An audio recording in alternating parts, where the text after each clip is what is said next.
자, 증거 요지를 볼게요. 자, 증거 요지를 명시를 요하는 것은 범죄 사실의 내용을 이루는 사실에 제한된다고 보고 있네요. 따라서 범죄 사실을 증명할 수 있는 요 적극적 동그라미 요것을 명시하면 족한 것이지 요 배치가 되는 요 소극적 증거는 명시할 필요가 없다는 거예요. X 하시고 이것도 X 하시고 요걸 같이 나오면 좋은데 배치만 쓸 때가 있어요. 두 가지를 다 X 하시면 돼요. 밑에 나와 있죠? 밑에 보시게 되면 유죄 판결의 증시는 범죄될 사실을 증명할 수 있는 적극적 동그라미. 증거를 거시하면 족한 것이지 그 범죄 사실에 배치되는 거 나오죠? 배치되는 거. 이게 말하면 뭐예요? 여기 위에 나와 있죠? 소극적 증거를 말하고 있는 겁니다. 이것은 굳이 설치하지 않아도 잘못이 아니다. 그쵸? 또 위에 거. 알리바이 역시 마찬가지로 소극적 증거에 해당하는 것이기 때문에 이것도 명시할 필요가 없다고 보고 있네요. 이것도 판례입니다. 자, 밑에 쭉 내려와 보시면 여기 알리바이 나와 있죠? 위치를 것이고 X. 이거 명시하지 않아도 괜찮다. 자, 되어 있고 밑에 동그라미 2번 읽어보시고요. 자, 밑에 명시 정도 볼게요. 자, 증거 적시는 반드시 범죄 사실을 인정할 수 있는 모든 증거를 나열할 것까지 필요 없어요. 그렇죠? 밑에 어떠한 범죄 사실을 인정할 수 있는가를 알아볼 수 있을 정도로 증거의 중요 동그라미 이 부분을 명시하면 족하다 라고 보고 있습니다. 이거 시험 나옵니다. 자, 밑에 판례 가볼게요. 자, 밑에 판례 체크하시고 그쵸? 자, 증거 요지는 어느 증거의 어느 부분에 의해서 범죄 사실을 인정하였느냐는 이유까지는 필요 없습니다. 설명이 어느 증거에 의해서 어떤 사실을 인정하였는가를 알아볼 수 있을 정도로 빨간색으로 증거의 중요 부분 동그라미 이거를 표시를 해야만 한다. 됐죠? 됐죠? 또 밑에 거 어느 증거의 어느 부분에 의해서 어느 사실을 인정한다라고 구체적으로 설시. 그럼 틀려요. 아시겠죠? 그래서 이 부분 색깔 칠하는 거예요. 구체적으로 설시하여야 한다 그러면 틀려요. X. 그 적시한 증거들에 의해서 판시한 범죄 사실을 인정할 수 있을 정도면 족하다는 거예요. 됐나요? 자, 올라갑니다. 올라가면 다시 한번 읽어볼게요. 자, 이러한 증거를 적시하면 족하고 증거가 적법한 이유까지는 설명할 필요가 없어요. 됐어요? 그래서 밑에 증거에 의해서 사실을 인정한 이유, 이유 나와 있지? 취사한 이유 나와 있지? 배척한 이유 나와 있지? 이유, 이런 이유는 적시할 필요가 없다. 됐어요? 그래서 밑에 나와 있죠? 이유, X. 됐죠? 이유까지 필요 없고 중요한 부분만 표시하면 족하다. 됐네요. 자, 다음 법령의 적용을 봅니다.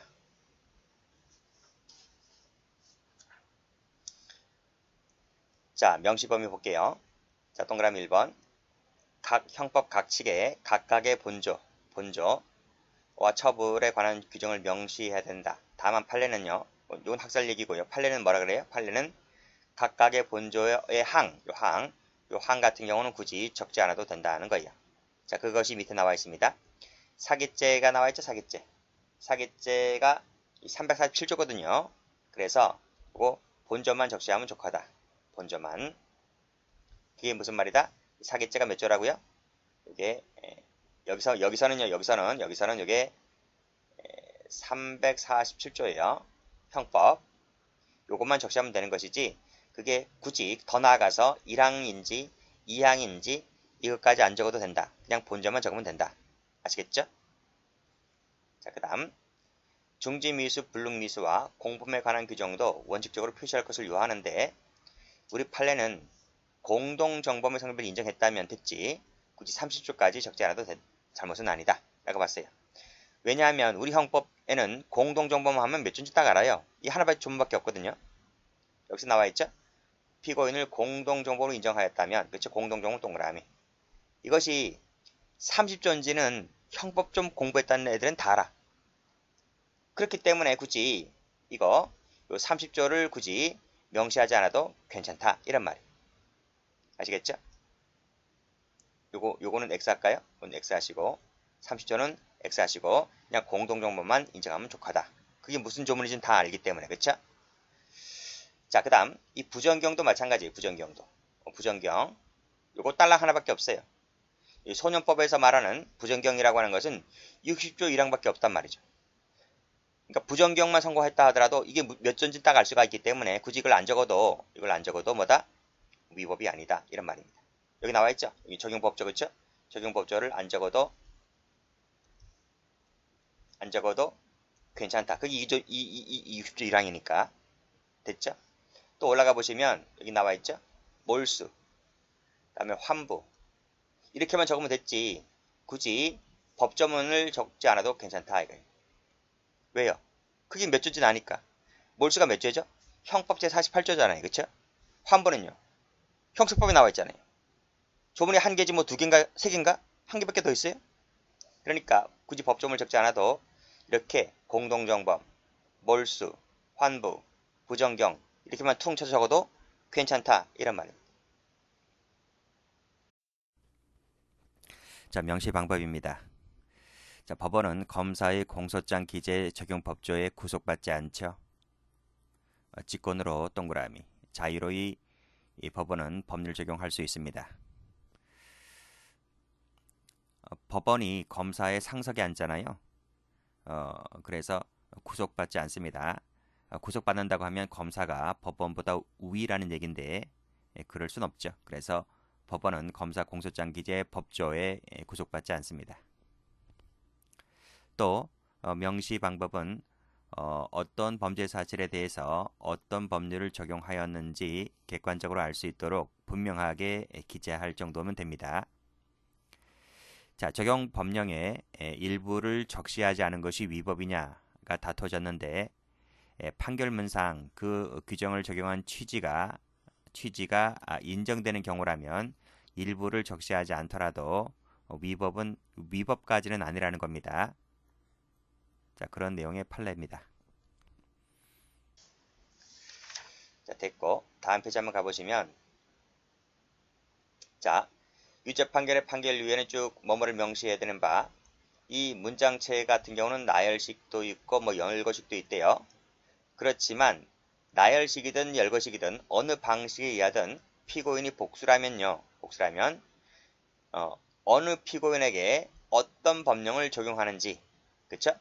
또 범죄 사실이 여러 개라면요 어느 사실에 어떤 법령이 적용되는지 그 정도만 명시하면 된다는 거예요. 여기까지만 보시면 돼요. 자, 됐고 자, 4번 이 소송 관계인에 대한 주장 판단입니다. 자, 조문 보죠. 자, 법률상 범죄의 성립을 조각하는 이유, 가중, 감면 이유 되는 사실의 진술이 있을 때에는 이에 대한 판단을 명시해야만 됩니다. 진술이 있을 때 그렇습니다. 진술이 없다면 이에 대한 판단을 명시하지 않아도 됩니다. 자, 관련 판례입니다. 자, 쭉 읽어보시고 자, 두 번째 줄에 진술이 있어야지만 법원이 심리 판단하게 되는 것이며 진술이 없을 때에는 굳이 법원이 직권으로 심리 판단할 사항은 아니라고 보고 있습니다. 그래서 법조문을 확인해주고 있는 거죠. 자, 법조문에서 성립조각이라고 했는데요. 이 성립조각이란 말은 자, 밑에 1번 체크 한번 해볼게요. 위법성 조각을 말합니다. 그리고 책임 조각을 말합니다. 조각이란 말은 수학 기호로 마이너스를 의미하죠. 그래서 위법성을 없앤다, 책임을 없앤다 그 뜻입니다. 그래서 위법성 조각 사이의 대표적인 사례로서 정당방위, 긴급피난, 자구행위 등이 있고 책임 조각 사이의 대표적인 사례로서 심신상실, 강요된 행위, 기대 불가능성이 그 예가 되는데 형법 배우지 않으신 분들은 좀 어려울 수 있어요. 근데 뭐 여기 형법 시간이 아니기 때문에 이 부분에 대한 자세한 설명을 못 하고요. 형법 배우지 않으신 분들은 뭐 암기하는 수밖에 없습니다. 강요된 행위, 기대 불가능성, 즉 적법 행위에 대한 기대 불가능성을 말합니다. 이런 것은 전부 다 책임 조각 사유의 사례가 됩니다. 뭐 형법 배우신 분들이야 저절로 알겠지만 다시 한번 말씀드립니다. 책임 조각 사유로서 조문에서 범죄 성립을 조각하는 사유로서 위법성 조각 사유, 책임 조각 사유가 있는데 요 구속요건 해당성 조각 사유는 여기에 해당되지를 않습니다. 자, 형법 배우신 분들 이 구속요건 해당성 조각 사유를 이제 양해라 부르죠. 양해. 양해라 하는 것인데 이것은 범죄의 부인에 해당되는 것이므로 여기에 포함되지 않는다고 판례가 보고 있습니다. 구별하시고요. 그리고 단순히 범죄 사실을 부인한다는 것, 고의가 없다는 것, 그리고 공소권이 소멸되었다는 것은 성립 조각 사유가 아니기 때문에 이것 역시 여기에 포함되지가 않습니다. 뒤에 판례 나올 겁니다.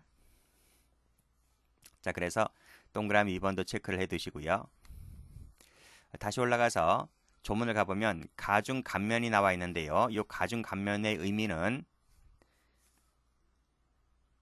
자, 여기 동그라미 3번 체크하시고 필요적만을 말합니다. 여기 나와 있죠? 판례도 필요적만을 말합니다. 그래서 이 임의적 감면 사유는 여기에 포함되지 않는다는 것도 꼭 좀 기억을 해 두셔야 돼요. 색깔 칠합니다.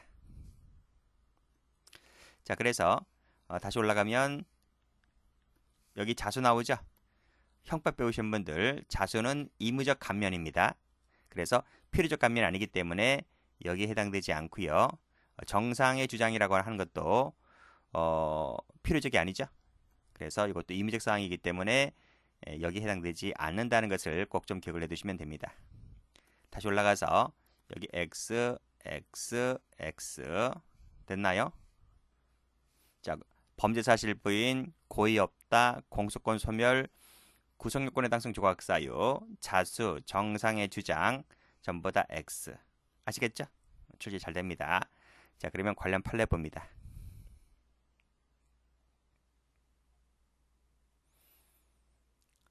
자, 판단을 명시해야 되는 것. 술에 만취했다, 만취 동그라미. 뭐죠? 기억이 없다 이겁니다. 그 말은 책임 조각을 얘기하고 있는 거잖아요.